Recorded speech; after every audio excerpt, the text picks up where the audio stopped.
성탄 전야인 오늘은 좀 따뜻하고 밝은 뉴스로 시작하겠습니다. 대한변협이 어제 오후 변협회관에서 제11회 우수 변호사상 시상식을 열고 8명의 변호사들에게 상을 수여했는데요.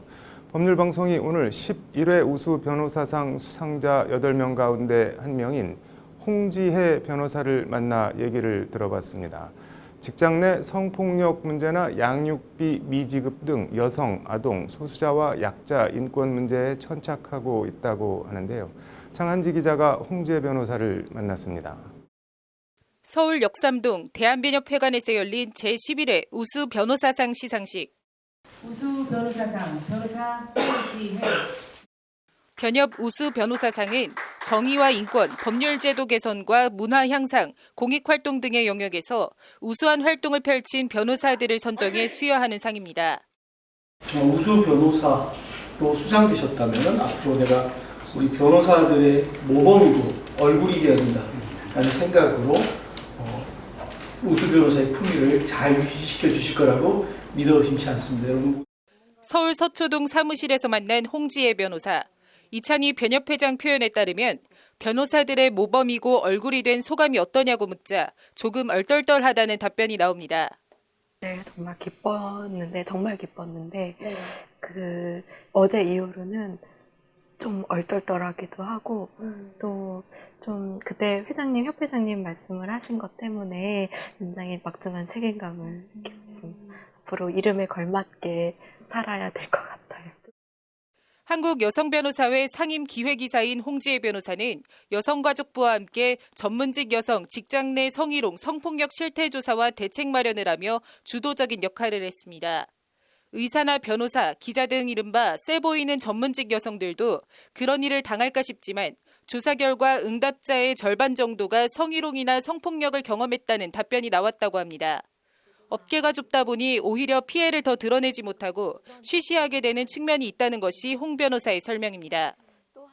막상 피해를 입었을 때는 호소할 수 있는 그런 게 한계가 있는 것 같더라고요. 그리고 저희는 이제 또 다른 일을 하시는 분들도 다들 마찬가지기는 하지만 저희는 또 사회가 그래도 좁다고들 하고 그리고 도제식 교육이 이루어지는 그런 분위기이기 때문에 더욱더 피해를 쉽진 않지만 그럴수록 피해를 드러내고 맞서 싸워야 한다는 것이 홍 변호사의 조언입니다. 홍 변호사는 그러면서도 미투가 악용되는 데 대해선 강한 어조로 경계했습니다. 또 한편으로는 미투를 악용하시는 분들이 계시기 때문에 그분들은 정말 진짜 피해를 입은 여성들을 해롭게 하는 분들이라고 생각을 하거든요. 그래서 악용하는 사례는 반드시 없어져야 한다고 생각을 하고. 젠더 이슈 관련해 성폭력 문제가 관심사의 한 축이라면 다른 한 축은 양육비 미지급 문제입니다. 양육비 미지급은 작게는 여성과 아동의 생존, 크게는 사회 전체의 지속과 관련된 문제라는 게 홍 변호사의 말입니다. 일반 개개인 간의 채권 채무 문제와는 달리 양육의 문제는 출산율도 굉장히 저조하고 아이의 교육이나 성장을 지원하는 문제는 2차적으로는 국가와 사회의 책임이 있다고 생각을 하기 때문에 그 비양육자의 채권 미지급의 문제는 일반 채권과는 달리 국가나 사회가 적극적으로 관여해야 하는 공익적인 취지가 훨씬 더 크다고. 홍 변호사는 양육비 미지급자 신상정보 공개 사이트 배드파더스 운영자 명예훼손 피소 사건의 무료 변론을 맡고 있습니다. 명예를 훼손했다고 하는데 누구를, 무엇을 위한 명예냐는 게 홍 변호사의 말입니다. 정보통신망법상의 명예훼손죄는 구성 요건에 비방할 목적이 있어야지 처벌하는 걸로 되어 있거든요. 그런데 이제 저희 판례에 보시면 비방할 목적과 공공의 이익은 상반된 관계에 있어요. 공공의 이익이 있으면 비방의 목적이 없다. 이렇게 판례가 형성되어 있기 때문에 재판은 국민참여재판으로 내년 1월 수원지법에서 열립니다. 양육비 미지급 실태를 알리고 문제를 공론화하기 위해 변호인단이 국민참여재판을 신청했고 재판부가 이를 수용한 겁니다. 저희들이 그 국민참여재판을 신청하게 된 결정적인 계기는 재판의 유불리를 떠나서 이 양육비 미지급의 실태를 좀 더 알리는 효과를, 그래서 개선의 목표를 두고 좀 더 궁극적인 목표에. 홍 변호사는 지난 2017년 아주 우연한 계기로 3살 아동 사망 의료소송 사건을 맡게 되면서 현재는 의료소송 분야에도 관심을 기울이고 있습니다.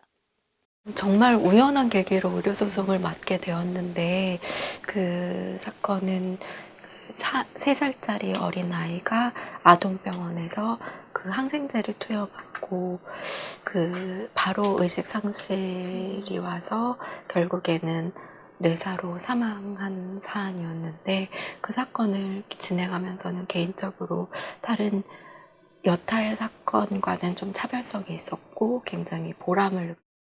흔히 기울어진 운동장으로 불리는 그 어렵다는 의료소송에서 홍 변호사는 원고 일부 승소 판결을 받아냈지만 운이 좋았다며 웃습니다. 의뢰인께서 그 현장에 CCTV가 있다는 사실을 알려주셔서 그게 결정적이었고, 그래서 CCTV 확보를 할 수가 있었고, CCTV가 있고, 그리고 진료기록부에 그 응급처치가 미숙했던 점이 어느 정도는 드러나 있었기 때문에 아주 운이 좋았던 점이 있었던 것 같습니다. 이후 이런저런 의료소송 사건을 맡아온 홍 변호사는 내친김에 의대, 대학원, 의료법 윤리 석박사 통합과정에 진학해 본격적으로 의료소송 관련 공부를 할 계획입니다. 저는 이제 2019년 한 해 동안은 5년차 변호사로서 정말 어떻게 한 해가 벌써 이렇게 지나갔는지 정말 정신없이 흘러갔는데, 그 내년에는 이제 모교 그 의과대학 의료법 윤리 통합 과정에 진학을 할 계획이고, 석박사 학위를 통합 과정으로 한꺼번에 그 학위를 따려는 거를 목표에 두고. 여성과 아동, 의료, 홍 변호사의 관심 분야에 대해 얘기를 나누다 보니 자연스레 헌재의 낙태죄 헌법불합치 결정 얘기로 화제가 옮겨갔습니다.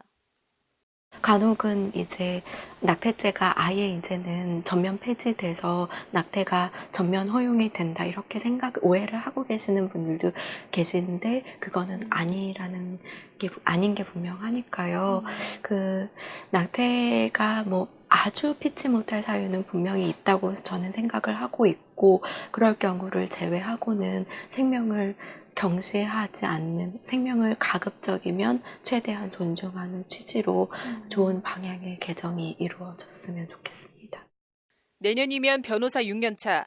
아직 시작이라면 시작인데 앞으로 어떤 변호사가 되고 싶냐는 질문으로 인터뷰를 마무리했습니다. 저는 항상 그 기도하는 마음으로 바라는 것 중에 하나가 그 사람들의 고마운 신뢰를 잃지 않게 해달라는 바람이 있거든요.